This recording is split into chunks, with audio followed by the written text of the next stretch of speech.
Shalom, selamat pagi, selamat bertemu dalam kasih Tuhan dimanapun saudara berada. Mari kita akan mulai ibadah kita pagi ini. Kita akan naikkan satu pujian, Kau Allah yang setia, Bapa yang mulia.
Benar ya Tuhan, dengan apa kami balas setiap kebaikan-Mu, kebajikan-Mu dalam hidup kami.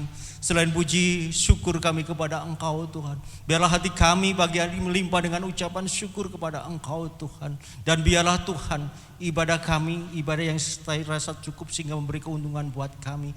Biarlah Engkau terus mempersiapkan kami Tuhan, ibadah kami dari awal, pertengahan hingga akhirnya. Dan biarlah kalau sebentar kami akan meninggikan Engkau, mengagukan Engkau Tuhan, biarlah Roh-Mu sendiri yang bekerja di setiap hati-hati kami ya Tuhan. Sehingga ya Tuhan ucapan syukur kami berkenan di hadapan Engkau. Roh Kudus Engkau yang menolong kami ya Tuhan, urapi hamba-Mu, pelayan dan seluruh umat-Mu, jemaat-Mu dimanapun berada. Dan kami hanya serahkan ibadah kami hanya di dalam satu nama, Tuhan Yesus Kristus. Kami sudah berdoa dan mengucap syukur. Amin. Tak bersudahan kasih setia Tuhan, tak habis-habisnya rahmat-Nya selalu baru tiap pagi. Besar kesetiaan-Mu. Tuhan adalah baik bagi orang yang berharap kepadanya, bagi jiwa yang mencari Dia. Bersyukurlah kepada Tuhan sebab Dia baik, bahwasanya untuk selama-lamanya kasih setianya. Allah itu baik, sungguh baik bagiku.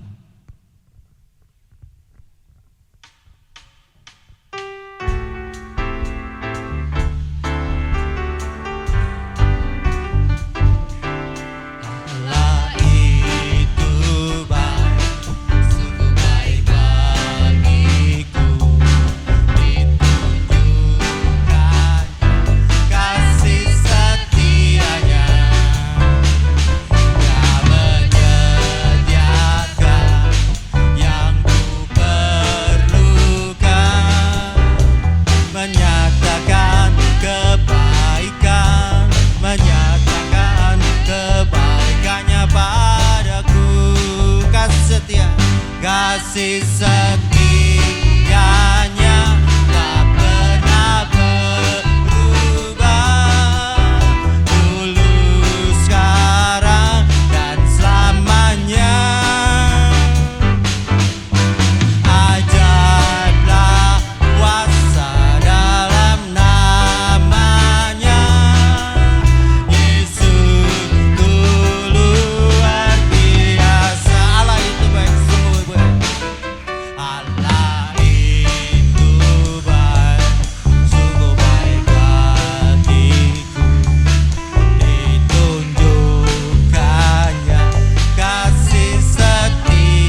kasih setianya tak pernah berubah.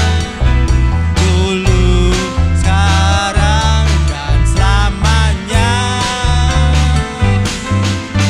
Ajaiblah kuasa dalam namanya. Yesusku luar biasa, kasih setianya, kasih setianya tak pernah berubah. Dulu, sekarang, dan selamanya. Ajaiblah kuasa dalam namanya. Yesusku luar biasa, Yesusku luar biasa, Yesusku luar biasa, Yesusku luar biasa, Yesusku luar biasa. Betapa baiknya Engkau Tuhan, betapa baiknya Engkau Tuhan, kasih-Mu tiada berkesudahan. Betapa mulia kasih-Mu Yesus, jiwaku diselamatkan. Betapa baiknya Engkau Tuhan, kasih-Mu tiada berkesudahan. Betapa mulia kasih-Mu Yesus, jiwaku diselamatkan. Hosana, Hosana, ku memuji Tuhan. Hosana, ku tinggikan Yesus. Hosana, Hosana, Hosana, Hosana, Hosana, ku memuji Tuhan. Hosana, ku tinggikan Yesus. Hosana, Hosana, Hosana, sekali lagi Hosana. Hosana, ku memuji Tuhan. Hosana, ku tinggikan Yesus. Hosana, Hosana, Hosana, tiada berkesudahan. Kasih setiamu Tuhan, selalu baru rahmat-Mu bagiku. Hari berganti hari berganti hari, tetap kulihat kasih-Mu tak pernah berakhir hidupku. Tuhan Yesus baik, Tuhan Yesus baik, sungguh amat baik, untuk selama-lamanya. Tuhan Yesus baik, Tuhan Yesus baik, Tuhan Yesus baik, sungguh amat baik, untuk selama-lamanya. Tuhan Yesus baik, tiada berkesudahan, tiada berkesudahan. Kasih setiamu Tuhan, selalu baru rahmat-Mu bagiku. Hari berganti hari, hari berganti hari, tetap kulihat kasih-Mu tak pernah berakhir hidupku. Tuhan Yesus baik, Tuhan Yesus baik, sungguh amat baik, untuk selama-lamanya. Tuhan Yesus baik, Tuhan Yesus baik, Tuhan Yesus baik, sungguh amat baik, untuk selama-lamanya. Tuhan Yesus baik, Tuhan Yesus baik, Tuhan Yesus baik, sungguh amat baik, untuk selama-lamanya. Tuhan Yesus baik, sekali lagi Tuhan Yesus baik, Tuhan Yesus baik, sungguh amat baik,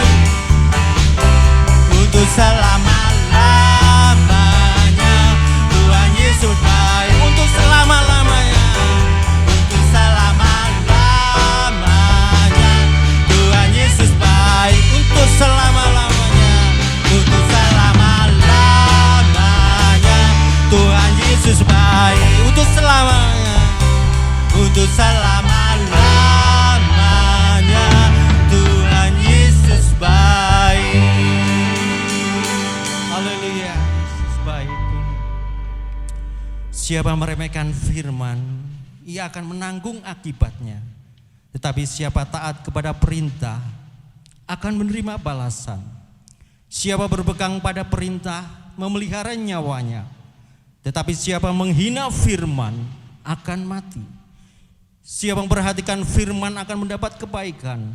Dan berbahagialah orang yang percaya kepada Tuhan. Kusiapkan hatiku Tuhan untuk dengar firman-Mu saat ini.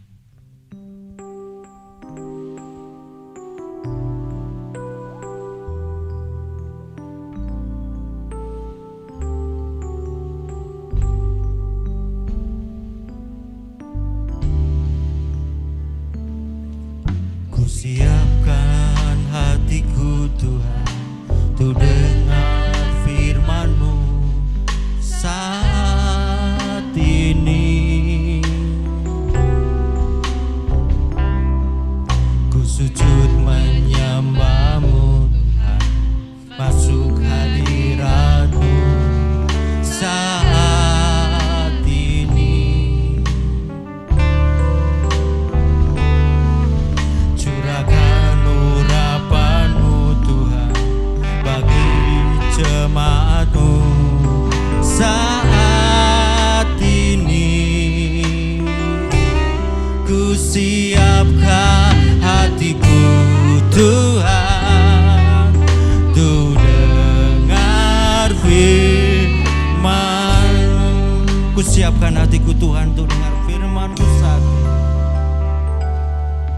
Ku siapkan hatiku Tuhan untuk dengar firman-Mu saat ini. Haleluya. Ku sujud menyembah-Mu Tuhan, masuk hadirat-Mu saat ini. Curahkan rahmat-Mu Tuhan bagi jemaat-Mu saat ini. Ku siapkan hatiku Tuhan untuk dengar firman-Mu, firman-Mu Tuhan. Firman-Mu Tuhan tiada berubah, dahulu sekarang selama-lamanya tiada berubah. Firman-Mu Tuhan, firman-Mu Tuhan, penolong hidupku.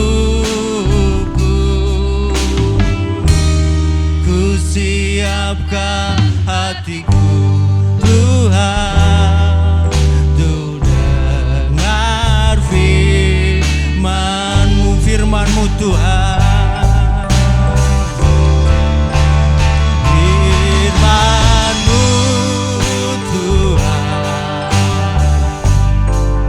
tiada berubah, dulu sekarang selama-lamanya tiada berubah. Firman-Mu, firman-Mu Tuhan, penolong hidupku. Ku siapkan hatiku Tuhan untuk dengar firman-Mu. Ku siapkan hatiku Tuhan untuk dengar firman-Mu. Ku siapkan hatiku Tuhan untuk dengar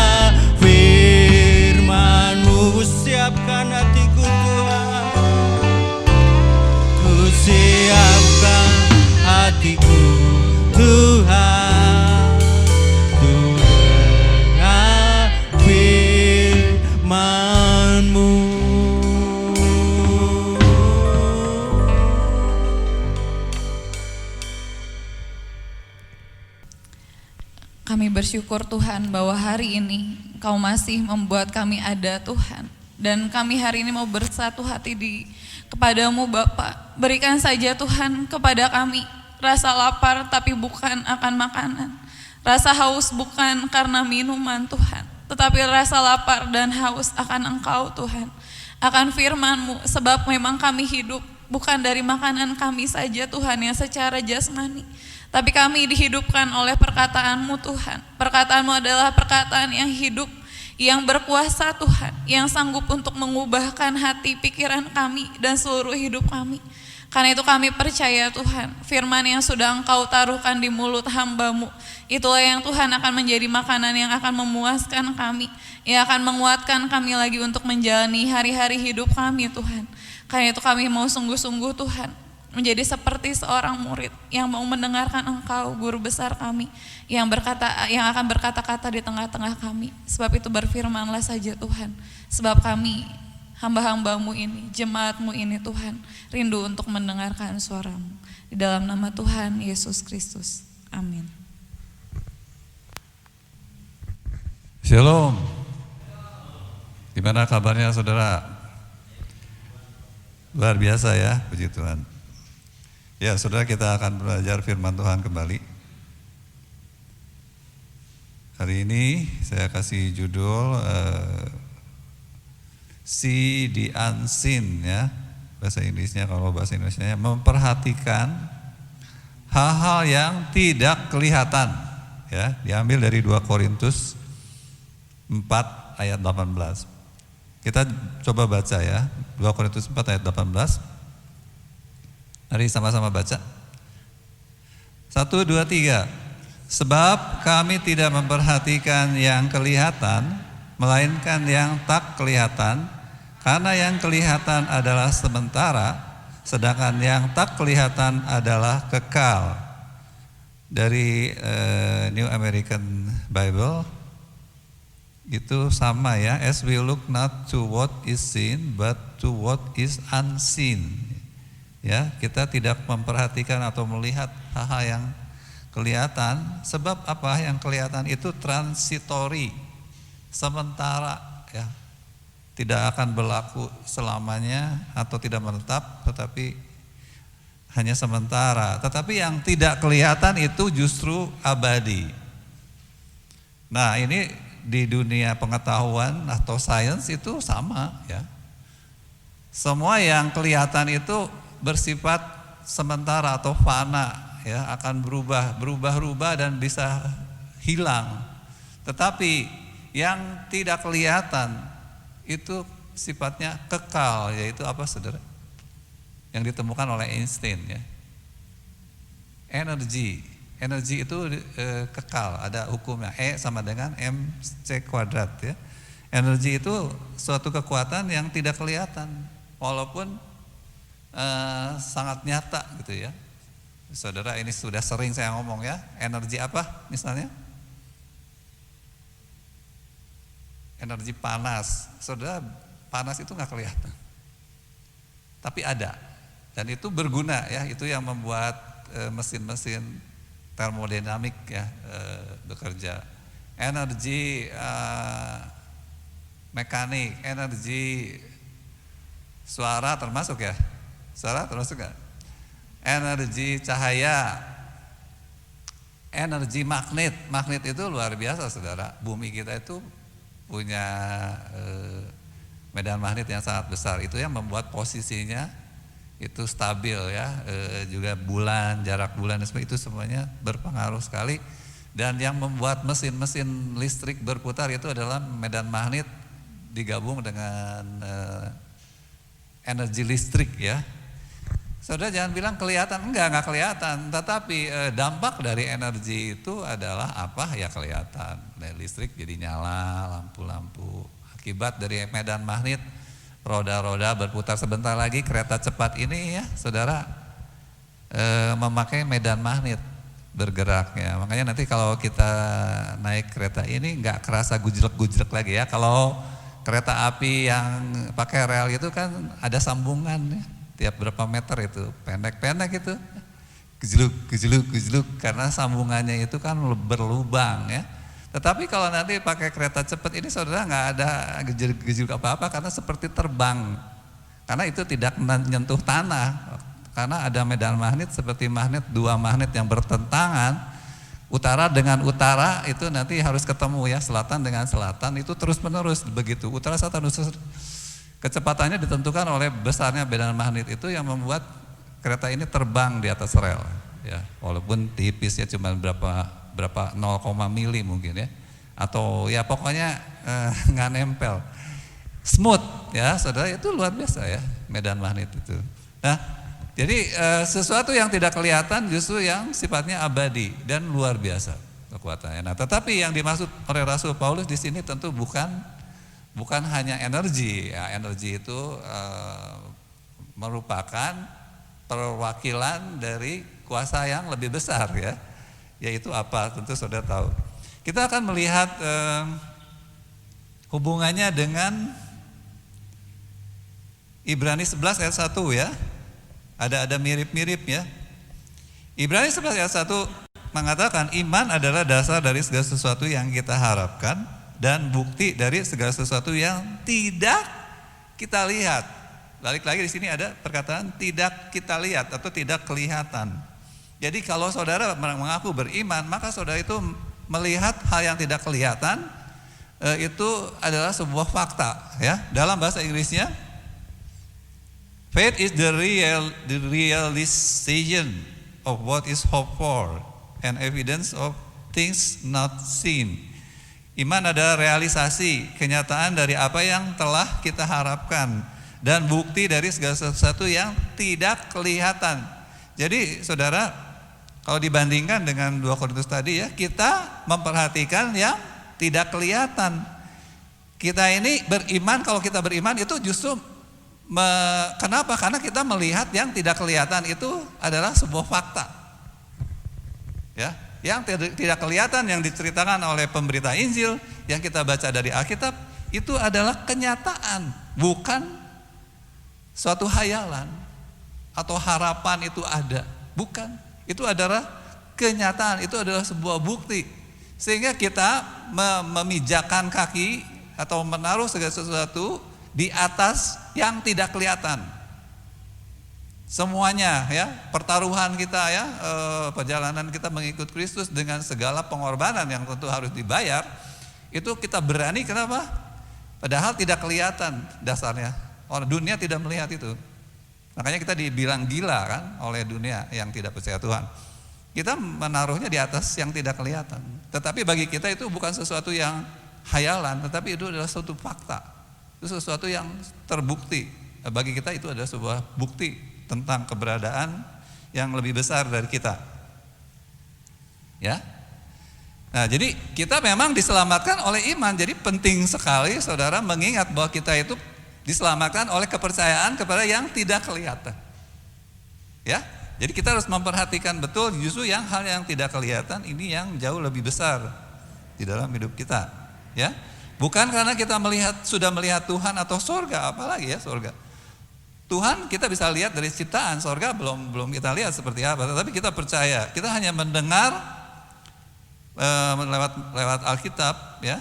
Tetapi kita seolah sudah melihat sendiri. Oke, saudara, kita membaca Alkitab, kita melihat fakta, bukan dongeng. Itu, ya, yang membuat kita itu bisa melakukan segala sesuatu dengan serius, ya, di dalam mengikuti Yesus. Bahkan sangat seriusnya sehingga orang tong fanatik teuing. Enggak, bagi kita bukan soal fanatik enggak fanatik, bagi kita Alkitab itu bukan dongeng. Cerita-cerita Alkitab yang heboh, yang luar biasa itu adalah cerita tentang sejarah, sesuatu yang pernah terjadi, ya. Kita melihat hal itu di masa lalu sudah terjadi dan bagi kita sekarang pun itu terjadi. Allah yang sama, ya kan?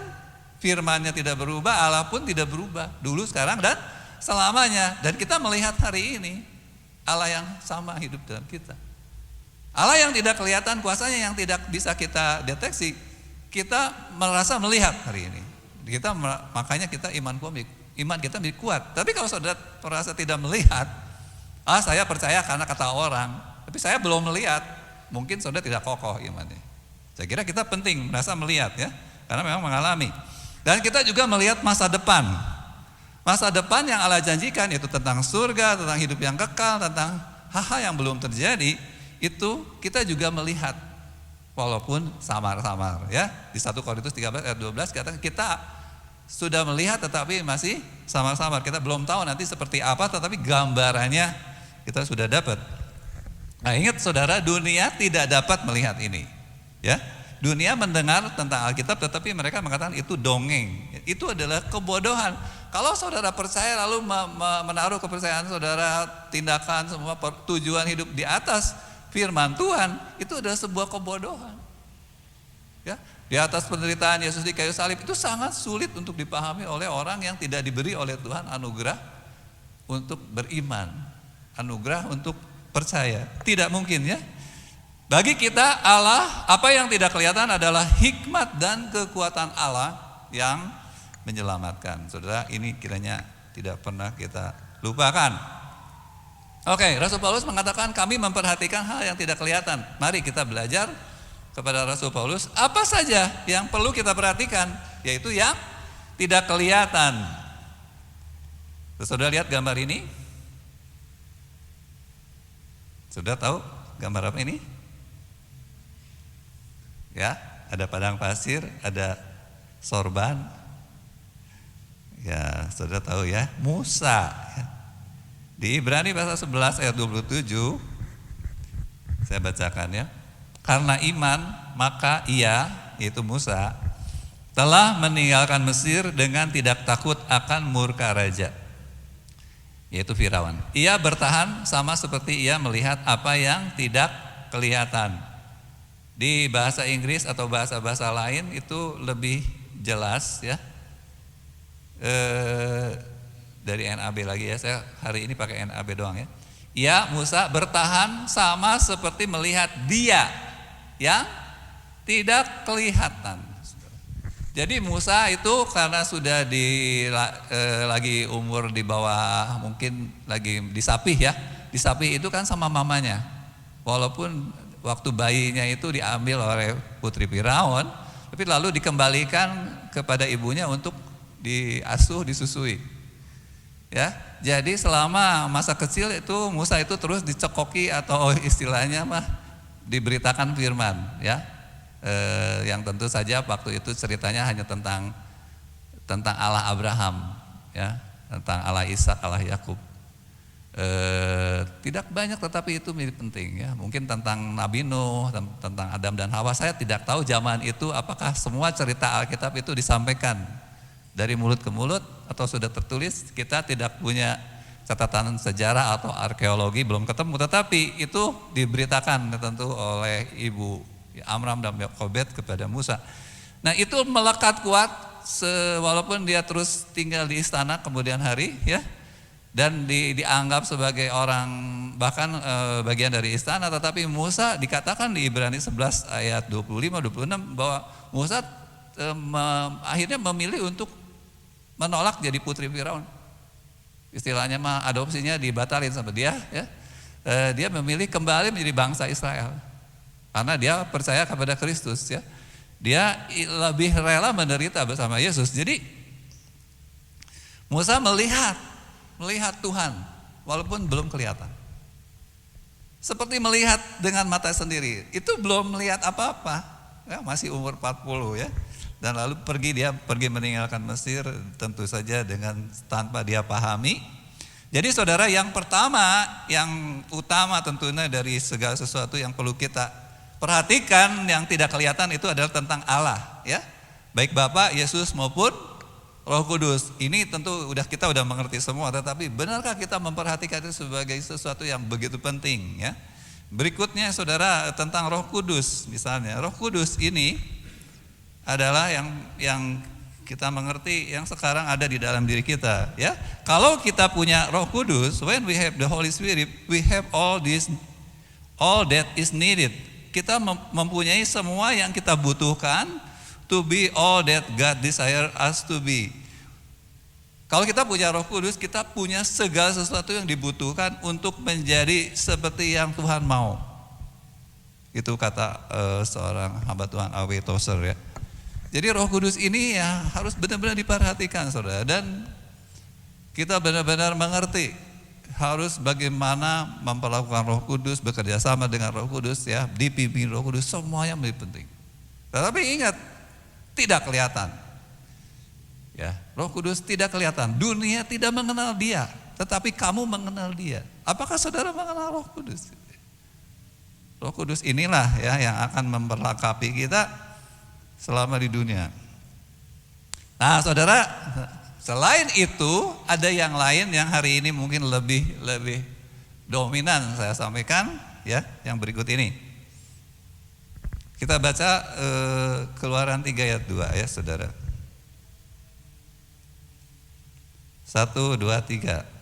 Lalu malaikat Tuhan menampakkan diri kepadanya di dalam nyala api yang keluar dari semak duri. Lalu ia melihat dan tampaklah semak duri itu menyala, tetapi tidak dimakan api. Ini cerita tentang Musa lagi ya. Musa umur 80, saudara. Akhirnya melihat fenomena yang nyata. Tadi umur 40 dia melihat Tuhan dengan iman, hanya dengan iman. Sekarang dengan mata jasmani dia melihat malaikat Tuhan. Ya saudara, hal yang tidak kelihatan berikutnya yang perlu kita perhatikan adalah keberadaan atau kehadiran malaikat Tuhan di bumi, di sekitar kita. Oke? Malaikat Tuhan itu tidak kelihatan sebetulnya, tetapi kalau dia diizinkan oleh Tuhan bisa kelihatan. Dan wujudnya itu bukan berarti wujud malaikat yang kita lihat itu sama dengan wujud nanti kalau kita ketemu di sorga. Ya, tetapi malaikat bisa di sini menampakkan diri dalam wujud nyala api. Jelas ya, ayat ini mengatakan menampakkan diri di dalam nyala api. Jadi wujud yang kelihatannya hanya nyala api, tetapi itu sebenarnya adalah malaikat. Apakah malaikatnya itu membakar pohonnya dengan api khusus dari sorga, di mana api itu menyala dan tidak membakar pohon? Saya tidak tahu ya. Saya tidak tahu bagaimana malaikat itu menghasilkan api. Tetapi itu yang dikatakan Alkitab. Itulah saudara harus percaya sesuatu yang tidak kelihatan. Energi yang dibawa oleh malaikat ini yang kita tidak tahu dari bahan apa. Pakai teknologi apa malaikat itu ya. Apakah dia itu berkendaraan, nanti ada kan pakai kereta api. Itu semua yang kita cuma bisa samar-samar menilai, tetapi tentu berbeda saudara, sangat berbeda yang tidak kelihatan ini. Di berikutnya di Ibrani pasal 1 ayat 6 tentang malaikat ya. Di sini dikatakan bahwa semua malaikat Allah harus menyembah Yesus, anaknya. Ayat 6 ya, dan ayat 7 malaikat-malaikat itu oleh Yesus itu menjadi badai dan pelayan-pelayannya menjadi nyala api. Nah saudara, malaikat itu selalu hadir, saya udah pernah sampaikan ya, selama Yesus di bumi, selama perjanjian lama, dan saya yakin sampai hari ini. Kenapa? Karena malaikat itu adalah pesuruh Tuhan. Ya, bahkan nanti saudara akan menemukan dengan banyak sebut. Sebetulnya di Alkitab itu kental sekali kehadiran malaikat ini, apalagi perjanjian lama. Di perjanjian baru juga tetap ada ya, tetapi tidak sekental di perjanjian lama. Jadi malaikat adalah pesuruh Tuhan ya, yang kekuatannya luar biasa. Dan itu bukan hanya di masa lalu. Ingat saudara, malaikat ini belum pensiun dan tidak akan pensiun. Nanti kita ketemu lagi di sorga ya. Jadi kehadiran malaikat hari ini, apakah kita percaya? Apakah kita itu jadi menguatkan iman kita? Oke, di gambar berikutnya saudara, bukti kehadiran malaikat itu, ini saya nggak akan baca ayat-ayatnya, saudara baca sendiri ya. Itu berupa tiang awan di siang hari dan tiang api di malam hari. Tuhan sendiri yang mengatakan di Keluaran 22 ayat 20, Aku mengutus seorang malaikat berjalan di depanmu untuk melindungi engkau di jalan dan untuk membawa engkau ke tempat yang kusediakan. Aku akan mengutus seorang malaikat berjalan di depanmu dan akan menghalau orang Kanaan, orang Amori, orang Het, orang Feris, orang Hewi, orang Yebus. Malaikat ini kerjanya banyak, saudara. Ya, memimpin dengan apa? Dengan tanda yang kelihatan. Nyala api di malam hari, jelas kelihatan. Tiang awan di siang hari. Tiang awan, bukan awan. Saudara, kalau awan doang kita bingung. Ini awan kemana? Ini tiang, nggak ada, nggak pernah ada lagi hari ini kita melihat. Ya. Lalu malaikat ini yang berjalan di depan menghalau. Nah ini saudara, menghalaunya dengan apa? Mungkin dengan rasa takut ya, seperti orang-orang di Yeriko. Dan lalu saudara lihat di dalam perjalanan-perjalanan bangsa Israel, terutama di Kanaan, itu malaikat itu perannya besar. Yang dibunuh oleh hujan batu lebih banyak yang dibunuh oleh tentara Yosua. Saudara ingat cerita itu? Siapa yang melemparkan batu-batu dari langit kalau bukan malaikat? Siapa yang membelah laut dan menahan laut menjadi dinding air kalau bukan malaikat? Semua peran-peran malaikat itu sangat besar, sangat banyak, dan itu penting. Itulah bukti Tuhan, kemahakuasaan Tuhan. Dan kita percaya itu terjadi masa lalu dan tidak pernah berubah. Ya, kuasa Tuhan tidak pernah berubah hari ini juga. Jadi saudara harus percaya hari ini malaikat itu sebetulnya juga melakukan pekerjaan-pekerjaan dahsyat yang kita tidak bisa lihat, tetapi itu adalah pekerjaan malaikat. Tapi malaikat adalah pesuruh Tuhan. Jadi jangan sekali-sekali mengatakan malaikat itu bisa bekerja sendiri. Iblis itu adalah malaikat yang jatuh, dia dibuang dari sorga. Karena itu saudara, iblis jangan kita remehkan, kekuatannya sangat besar. Sebagaimana kita melihat malaikat, nanti kalau saudara baca sendiri ya, karena nggak mungkin kita sebut satu-satu. Malaikat itu luar biasa, bisa jadi melakukan apa saja, bisa perannya sangat banyak ya, yang supranatural. Misalnya waktu Manoah itu mempersembahkan makanan, itu dia mengeluarkan tongkat. Ini kan seperti cerita-cerita dalam dongeng ya. Keluarkan tongkat lalu terbakar makanannya. Lalu apalagi korban dipersembahkan lalu korbannya terbakar lalu dia duduk di atas api. Malaikat bisa melakukan seperti sulap ya. Saudara, ini memperhatikan penting saya kira, karena itu yang dicatat di Alkitab. Lalu malaikat juga bisa seperti ini. Ya, berikutnya gambar apa saudara? Bileam naik keledai ya. Bileamnya nggak lihat malaikat, keledainya doang, bisa seperti itu saudara. Ya, jadi jangan heran dan lalu kepercayaan kita tentang hal-hal yang ajaib, yang tidak mustahil, tentang peristiwa-peristiwa di dunia hari ini ya. Apa yang bisa dihentikan oleh malaikat semua bisa. Ya. Tidak usah semua melihat, cuma hanya orang yang tertentu yang melihat. Ada anak kecil yang bisa melihat malaikat mungkin, tetapi orang-orang tua tidak bisa. Semuanya itu jangan dianggap mustahil. Itu sesuatu yang sangat mungkin, dan bagi kita karena kemungkinan itu ada, maka kita berani percaya tentang hal-hal yang mustahil. Jadi saudara, malaikat ini baru kemudian kelihatan diceritakan ya di Bileam. Ini Tuhan murka kepada Bileam ya, sehingga mengirim malaikat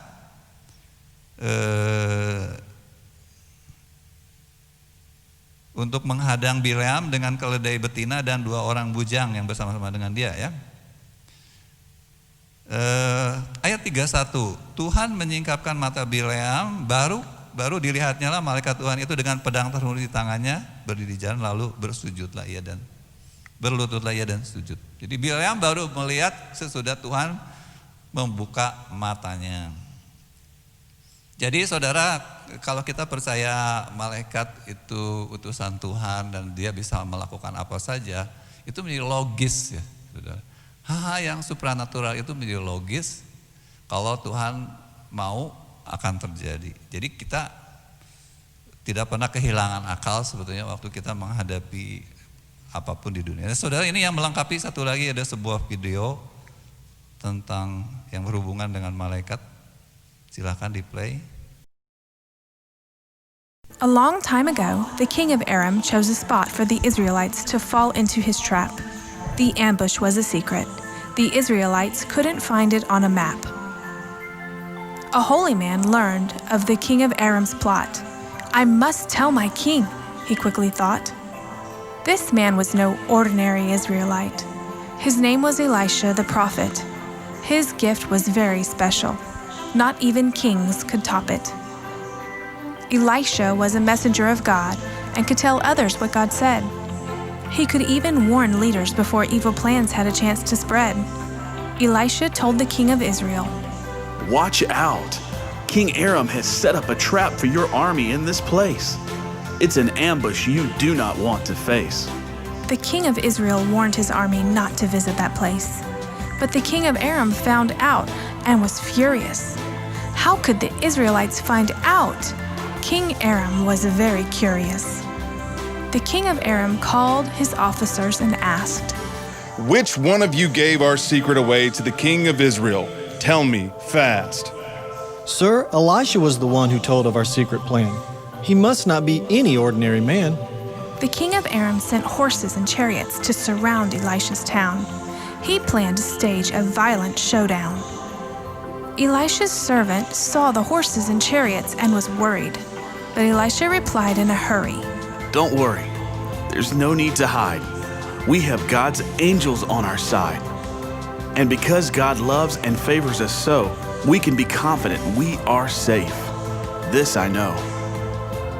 God, open my servant's eyes and let him see, so he knows that he's safe with God and believes me."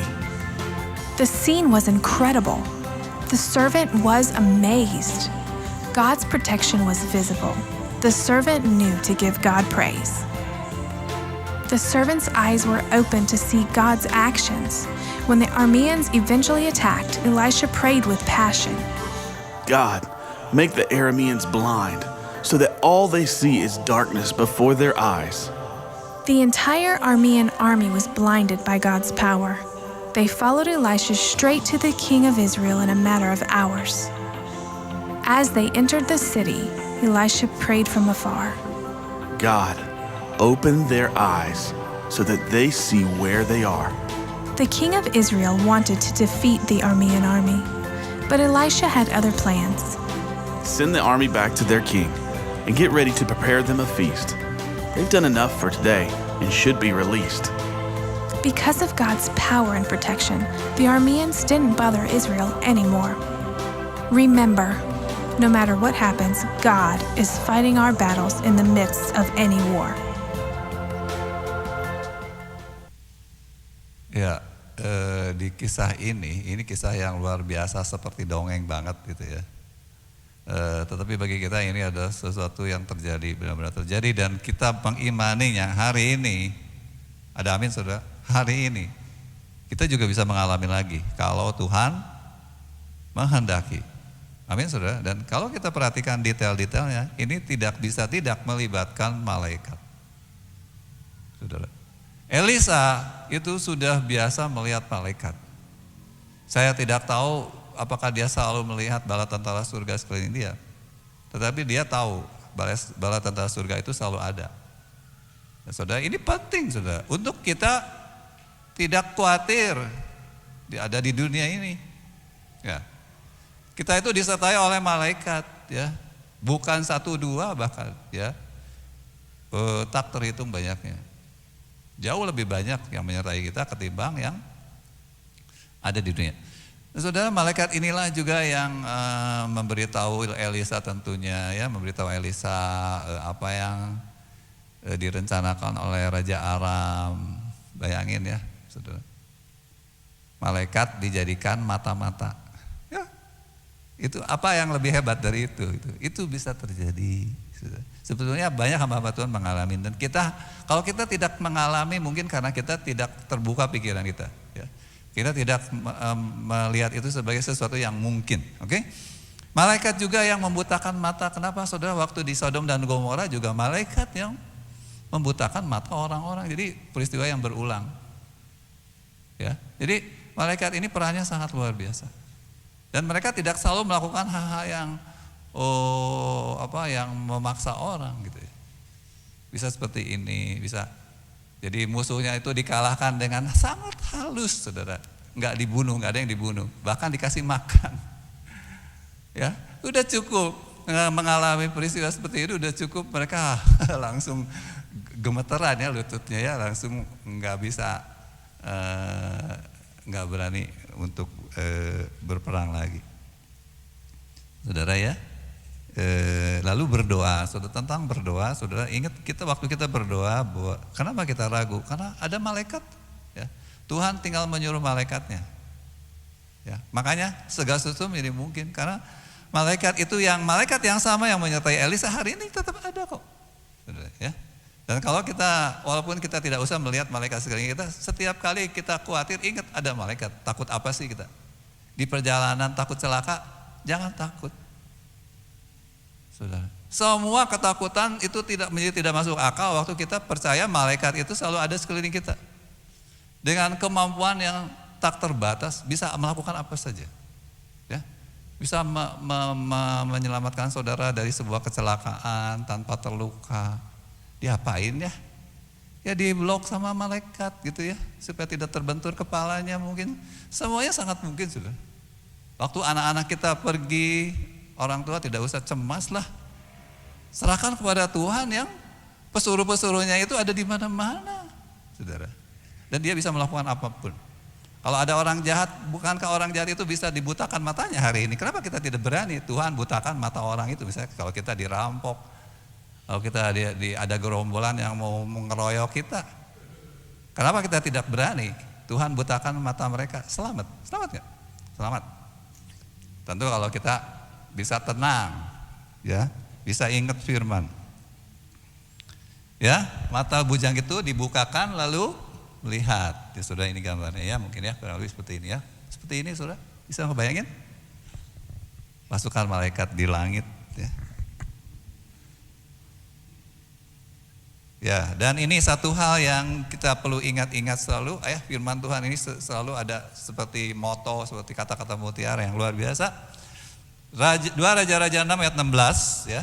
Elisa mengatakan kepada Gehazi, jangan takut sebab lebih banyak yang menyertai kita daripada yang menyertai mereka. Ketika kita mengkhawatirkan tentang kekuatan-kekuatan di luar sana yang lebih besar, yang kita anggap terlalu besar, selalu ingat ayat ini. Jangan takut, gambar berikutnya, sebab yang menyertai kita lebih banyak, more with us stands against us. Lebih banyak yang menyertai kita daripada yang melawan kita. Amin saudara. Ya, tidak ada kekuatan lain. Roh yang di dalam kamu jauh lebih besar. Makanya kita bersukacita senantiasa. Saudara, kenapa penting belajar tentang malaikat? Alasan lainnya adalah Matius 22 ayat 30. Ya, Tuhan Yesus mengatakan karena pada waktu kebangkitan orang nanti pada waktu kebangkitan orang tidak kawin dan tidak dikawinkan ya, melainkan hidup seperti malaikat di sorga. Jadi malaikat itu tidak ada yang pacaran. Saya tidak tahu apakah malaikat itu punya jenis kelamin, karena jenis kelamin itu hanya dibutuhkan mungkin untuk kebutuhan tubuh jasmani. Tapi saya hanya secara liar membayangkan ya. Tapi bukan berarti banci saudara, karena mungkin di sorga tidak butuh alat kelamin, maaf. Ya, tidak perlu pipis, tidak perlu melahirkan, tidak perlu beranak. Jadi seperti itu malaikat ya saudara ya. Kita akan hidup seperti itu. Jadi kenapa kita tidak belajar dari catatan Alkitab tentang seperti apa sih nanti kita bersama dengan Tuhan? Ya seperti malaikat. Ya, kita akan terbang di langit, kita tidak perlu makan. Malaikat selalu menolak disuruh makan. Saya nggak tahu kenapa. Kayaknya nggak usah makan. Walaupun bisa makan, Tuhan Yesus sudah bangkit makan ikan, jadi bisa makan juga. Tetapi bukan tidak ada yang dibuang, zero emission ya, tidak ada sisa, semuanya jadi energi. Oke, saudara, yang terakhir ya, yang kita perlu perhatikan yang tidak kelihatan. Matius 9 ayat 13 mengatakan, kita baca sama-sama ayat-ayat ini ya. Ada 3 ayat. 1, 2, 3. Yang ku kehendaki ialah belas kasihan. Yang Tuhan mau belas kasihan. Belas kasihan ini penting, letaknya lebih tinggi dari keadilan. Belas kasihan akan menang atas keadilan. Kita bisa diselamatkan bukan karena keadilan semata-mata. Keadilan itu sebetulnya lebih ke belas kasihan. Sebab yang bayar dosa kita adalah Yesus. Kenapa bisa Yesus dikorbankan? Karena belas kasihan. Tanpa belas kasihan tidak ada keselamatan di dalam Kristus Yesus. Kalau hanya keadilan semata-mata tidak ada keselamatan. Tetapi ada belas kasihan. Berkat untuk orang yang menaruh belas kasihan, kita baca Amsal 19 ayat 17, 28 ayat 8. 1, 2, 3. Siapa menaruh belas kasihan kepada orang yang lemah, memiutangi Tuhan yang akan membalas perbuatannya itu. Orang yang memperbanyak hartanya dengan riba dan bunga, mengumpulkan itu untuk orang-orang yang mempunyai belas kasihan kepada orang-orang lemah. Jadi saudara jangan merasa rugi berbelas kasihan. Jangan diirit, jangan dihemat, ya, jangan terlalu banyak pertimbangan. Kalau kita menemukan orang-orang yang lemah, ingat orang-orang lemah, ya, orang-orang lemah. Saya tidak akan bahas panjang lebar hari ini, tetapi Tuhan mengatakan bahwa kalau saudara berbelas kasihan, Tuhan akan membalas perbuatan kita. Ini artinya berhubungan sekali dengan berkat, saudara. Ini bukan sesuatu yang perlu dikejar, tetapi ini harus menjadi kebiasaan dan bukan karena kita pamrih, tetapi kita merasa ini penting. Ya, tetapi juga menarik. Kenapa? Karena mendatangkan berkat. Bayangkan orang-orang yang melakukan mengumpulkan harta dengan sedikit kejam, ya, dengan riba, itu artinya kan rentenir, lintah darat. Itu kalau mereka mengumpulkan harta, nanti hartanya itu akan dialihkan oleh Tuhan. Mereka yang ngumpulin, tapi yang menikmati adalah orang-orang yang berbelas kasih. Jadi saudara, ini adalah cara Tuhan memberkati orang-orang yang berbelas kasih dengan cara ajaib. Saya nggak tahu bagaimana pindahnya, tapi itu firman Tuhan akan jadi kenyataan. Ada amin? Karena itu jangan tahan-tahan. Berbelas kasihlah. Nah, tetapi lalu belas kasih seperti apa? Saudara, di sini yang ingin saya sampaikan adalah yang tidak kelihatan berikutnya adalah jiwa manusia. Oke? Kenapa kita berbelas kasih kepada orang? Karena itu adalah jiwa, dan jiwa manusia itu sifatnya abadi. Manusia itu tidak bisa mati jiwanya. Kalau dia diselamatkan, dia bersama Tuhan di sorga selamanya. Kalau tidak diselamatkan, dia di neraka selamanya. Jadi abadi, jiwa itu abadi. Karena itu jiwa itu penting. Karena itu jangan tukar urusan jiwa orang dengan materi. Misalnya saudara, daripada mobil saya penyok, tabrak we jelemana paeh gikeun bae. Wih, saudara, itu dosa besar, ya, saudara. Lebih penting saudara tidak nabrak lalu mobil saudara menjadi rusak atau motor saudara rusak daripada saudara mencelakai orang. Ya, mencelakai jiwa. Korbankan apapun demi keselamatan jiwa. Itu jiwa yang mengenai kehidupan. Tetapi ada yang lebih penting, itu keselamatan jiwa. Tuhan Yesus memberi contoh, ya kan? Matius 9 ayat 36. Mari kita baca sama-sama ayat hafalan, ya. 1, 2, 3. Melihat orang banyak itu, tergeraklah hati Yesus oleh belas kasihan kepada mereka, karena mereka lelah dan terlantar seperti domba yang tidak bergembala. Jadi berikutnya adalah saudara, kita melihat jiwa-jiwa ini, ada yang paling penting adalah mengenai keberadaan mereka yang lelah dan terlantar yang perlu digembalakan. Tentu ini adalah tentang jiwa-jiwa yang Tuhan sudah siapkan untuk saudara layani di masa depan. Dan mungkin hari ini sudah kelihatan. Saudara mintalah kepada Tuhan bisa melihat seperti Yesus, ya, keberadaan jiwa-jiwa yang menjerit, jiwa-jiwa yang lapar dan haus akan kebenaran. Ya, ini adalah sesuatu yang kekal yang harus kita perhatikan, yaitu jiwa-jiwa yang perlu dilayani. Saudara, kalau kita bisa menerapkan ini dalam hidup kita, maka kita akan menaruh prioritas adalah bagaimana saya berbelas kasih Tentu dengan cara-cara yang harus dipelajari ya. Jadi kepada orang-orang yang sedang dalam dosa, orang-orang yang sedang tersesat, yang sedang menghadapi masalah dan tidak mau datang kepada Tuhan. Bagaimana menolong mereka? Bukan dengan kemarahan, dengan menuntut rugi, dengan kekesalan, dengan benci, baru lihat mukanya udah benci. Nah itu udah jauh banget dari firman ini. Kalau saudara punya belas kasihan di hati, boro-boro menilai orang dari rupa, benar gak? Baru lihat mukanya, iya pasti jelema jahat. Saudara, no way. Yang saudara ingin adalah Tuhan, saya ingin mengenali orang ini hatinya sebetulnya bagaimana. Apakah dia termasuk umat pilihan sehingga saya harus melayani orang ini. Saudara boro-boro melihat mau sukunya apa, mau mukanya seperti apa, atau kata orang dia adalah orang jahat sekalipun, saudara tidak akan langsung menganggap itu penting ya. Karena yang lebih penting adalah Tuhan, saya ingin melakukan tugas saya kepada jiwa ini, jiwa saudara.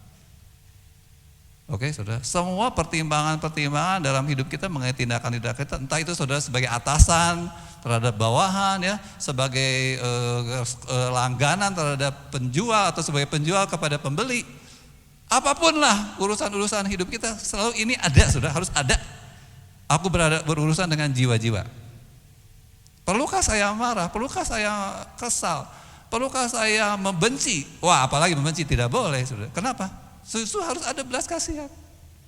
Selalu ada merasa bertanggung jawab kalau kita tidak melakukan bagian kita di dalam urusan keselamatan jiwa orang ini. Amin, saudara. Dan itu pun di rumah tangga pun saya kira berlaku lah ya. Sebagai penutup, saudara, malaikat Natal menampakkan diri kepada para gembala ya. Kita akan membaca ayat ini sebagai penutup.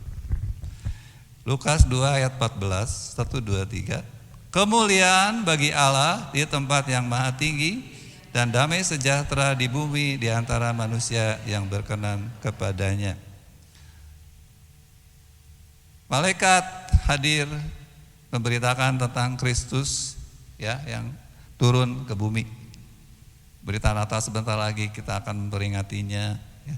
Tapi pesan Natal ini selalu akan kita dengar, yaitu bahwa damai kemuliaan bagi Allah di tempat yang maha tinggi ya, dengan Allah yang maha kuasa yang menyatakan dirinya walaupun tidak kelihatan tetapi kita melihat kemuliaannya. Maka kita yang melihat, kita yang percaya betapa besarnya kemuliaan Tuhan, damai sejahtera di bumi, yaitu di hati kita, yaitu orang-orang yang berkenan kepadanya. Saudara, betapa tidak sejahtera kalau kita itu disertai Tuhan secara luar biasa. Ya, minimal hari ini dari sisi kehadiran malaikat dan dari janji-janji masa depan bahwa kita akan hidup seperti malaikat. Tidakkah kita merasa sejahtera, saudara? Tidakkah kita merasa tentram, tenang, hidup ini tidak perlu lagi ada yang dikhawatirkan? Bahkan kekuatan apa yang kita butuhkan di bumi untuk menyelesaikan satu masalah, ada malaikat yang menyertai, ada Roh Kudus yang memberi kuasanya, karunia-Nya. Semuanya terlalu besar, saudara, untuk kita kecilkan dengan ketakutan, kekhawatiran, apapun yang membuat kita tidak berbuat apa-apa, tidak beriman. Oke? Tetapi kalau kita mempunyai kepercayaan kepada hal-hal yang tidak kelihatan ini sangat kuat, maka damai sejahtera memang ada di dalam hati kita. Ya, ayat penutup Yesaya 26 ayat 3, kita baca sama-sama. 1, 2, 3. Yang hatinya teguh kau jagai dengan damai sejahtera, sebab kepadamulah ia percaya. Saudara, teguhlah kiranya hati saudara. Dengan cara apa? Perhatikan hal-hal yang tidak kelihatan yang diberitakan oleh firman Allah, itu berlaku hari ini. Amin, saudara. Masih berlaku hal yang sama yang dialami oleh Elisa, yang dialami oleh semua tokoh-tokoh Alkitab itu hari ini adalah bagian kita, terutama kita mempunyai Roh Kudus ya. Allah sendiri bersama-sama dengan kita. Jadi kenapa kita tidak menjadi teguh supaya kita akhirnya menikmati damai sejahtera yang selalu melimpah setiap hari. Kita akan masuk di dalam doa. Kita naikkan satu pujian. Imanku tetap di dalam Yesus saja.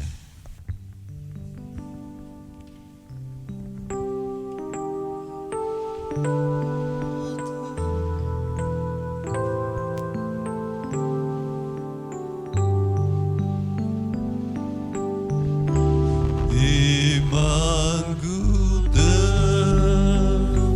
tetap di dalam Yesus saja, yang telah mati buatku di Golgota. Ku girang sebab ku yakin hal yang tak nampak. Imanku tetap teguh di dalam Yesus. Sekali lagi iman. Imanku tetap di dalam Yesus saja, yang telah mati waktu di Golgota. Ku girang sebab ku yakin hal yang tak nampak. Imanku tetap teguh di dalam Yesus. Sungguh, saudara-saudara, kita diberitahu seperti apakah Tuhan itu melalui firman Allah yang hidup, bahwa Allah kita begitu berkuasa, begitu dahsyat, tetapi juga kedahsyatannya Dia bagikan bagi umat-umat yang mengasihi Dia. Jadi saudara-saudara, kalau kita memang percaya Allah adalah begitu besar dan dahsyat, patutkah hari ini kita merasa Allah berubah, sedangkan Allah tidak pernah berubah? Patutkah kita penuh dengan kekhawatiran, hidup di dalam ketakutan dan begitu mengandalkan kemampuan-kemampuan manusia, kemampuan teknologi, kemampuan hanya yang dimiliki oleh manusia untuk menyelamatkan diri, untuk melindungi diri kita, pada Allah yang kita sembah kekuatannya begitu lengkap.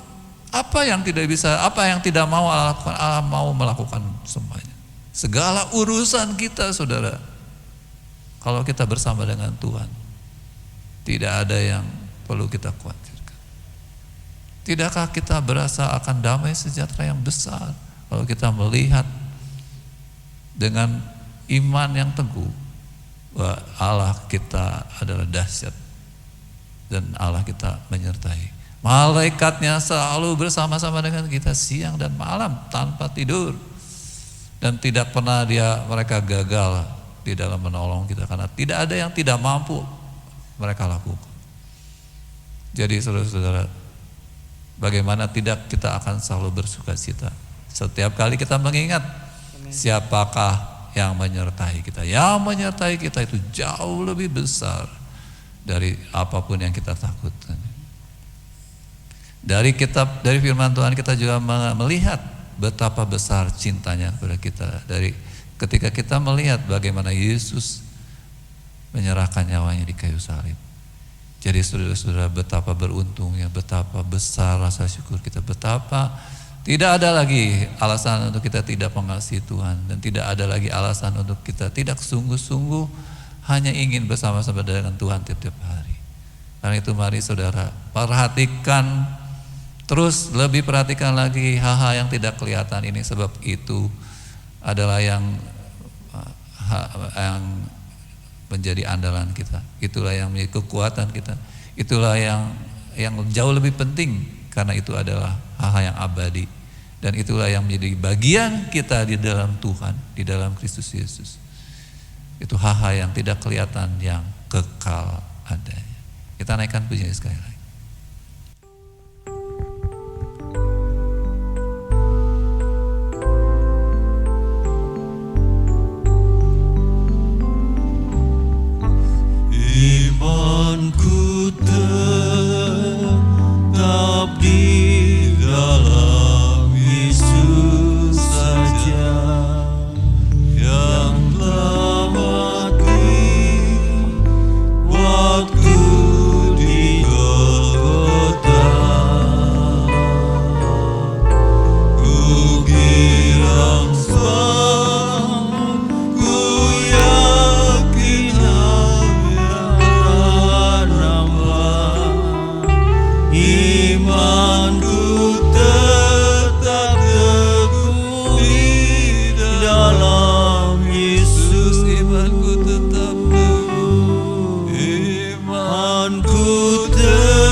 bukakan terus mata kami yang masih belum melihat, yang masih buta terhadap Engkau, terhadap kemuliaan-Mu, terhadap kuasa-Mu yang tidak pernah berubah. Bahkan malaikat-malaikat yang selalu ada menyertai kami pun jangan sampai kami lupa. Buka mata kami untuk melihat dan menjadi berani. Buka mata kami untuk melihat sehingga hati kami penuh dengan damai sejahtera. Buka mata kami untuk melihat jiwa-jiwa dengan penuh belas kasih. Sebab belas kasih kami ya Tuhan akan mendatangkan selamat bagi orang-orang ini. Oleh belas kasih kami juga malaikat-malaikat akan Engkau perintahkan untuk melakukan apa yang tidak mampu kami lakukan. Terpujilah Engkau Tuhan, terpujilah Engkau. Biarlah ya Tuhan ini menjadi berkat Natal di tahun ini, di akhir tahun ini ya Tuhan, iman kami dibangkitkan dengan kepercayaan yang penuh ya Tuhan, dengan ya Tuhan keyakinan akan kekuasaan dan kasih-Mu yang besar, dan untuk hidup di dalamnya, hidup dalam damai sejahtera yang Kau sediakan sejak dahulu kala. Terpujilah nama-Mu. Saudara-saudara yang sangat dikasihi Tuhan, terimalah berkat dari Allah Bapa yang sudah sejak lama Dia sediakan untuk saudara damai sejahtera Allah yang melebihi segala akal, penyertaan Tuhan yang dahsyat, penyertaan para malaikat, kasih sayang Tuhan Yesus, penyertaan Roh Kudus yang harus semakin nyata. Mintalah, buka mata kami Tuhan untuk kami melihat Roh Kudus yang bekerja setiap waktu, menopang kami, memimpin kami kepada seluruh kebenaran untuk memuliakan Engkau dan untuk kemuliaan kami di masa yang akan datang. Terpujilah nama Tuhan di dalam nama Tuhan Yesus Kristus. Amin. Selamat siang.